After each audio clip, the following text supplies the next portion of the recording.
जय Malhar news चॅनलच्या सर्व प्रेक्षकांना सपना चौधरीचा नमस्कार। वन कायद्यांचा अडसर दूर करून देव मोगरा माता मंदिर परिसरातील विकासाला गती देणार, डेडियापाडा येथे विश्वस्तांशी केली चर्चा। आमदार डॉक्टर विजयकुमार गावित यांच्या प्रकृतीत लवकर सुधारणा व्हावी यासाठी यहामोगी देवीच्या चरणी केली प्रार्थना।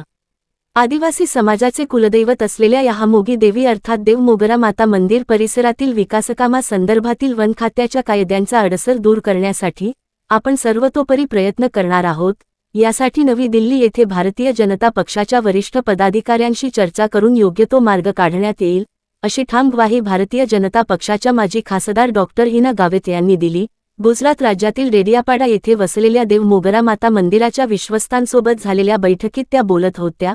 मध्य प्रदेश, गुजरात आणि महाराष्ट्र या तीन राज्यांतील हजारो भाविकांचे श्रद्धास्थान असलेल्या या मंदिरात दरवर्षी मोठ्या संख्येने भाविक दर्शनासाठी येतात। शेकडो किलोमीटरचा प्रवास करून येणाऱ्या भाविकांच्या निवासाची योग्य सोय व्हावी या उद्देशाने महाराष्ट्र भवन उभारणीसाठी निधी मंजूर करण्यात आला आहे। मात्र वनविभागाच्या जमिनीशी संबंधित कायदेशीर अडचणींमुळे या कामाला विलंब होत असल्याची बाब यावेळी चर्चेत आली।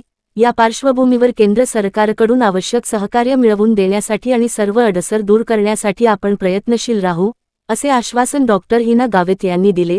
तसेच मंदिर विश्वस्तांशी संवाद साधत त्यांनी मंदिर परिसरातील सुविधा, भाविकांची वाढती संख्या आणि विकासकामांबाबत सविस्तर माहिती जाणून घेतली।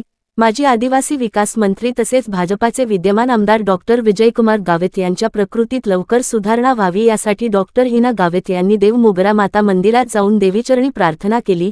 पारंपरिक विधीनुसार पूजन करून त्यांनी आदिवासी समाजाच्या कुलदैवताप्रती मनोभावे श्रद्धा व्यक्त केली। या प्रसंगी देव मोगरा माता मंदिराचे उपाध्यक्ष श्री कांतीभाई कोठारी, गुरुजी दिलीप वसावा, सचिव नानसिंग वसावा, भारतीय जनता पक्षाचे माजी जिल्हाध्यक्ष नागेश पाडवी, माजी जिल्हा परिषद सदस्य किरसिंग वसावे, भाजपाचे माजी तालुका अध्यक्ष नितेश पाडवी, अमृत चौधरी तसेच स्थानिक पदाधिकारी व कार्यकर्ते उपस्थित होते। सपना चौधरी, जय मल्हार न्यूज, नंदुरबार।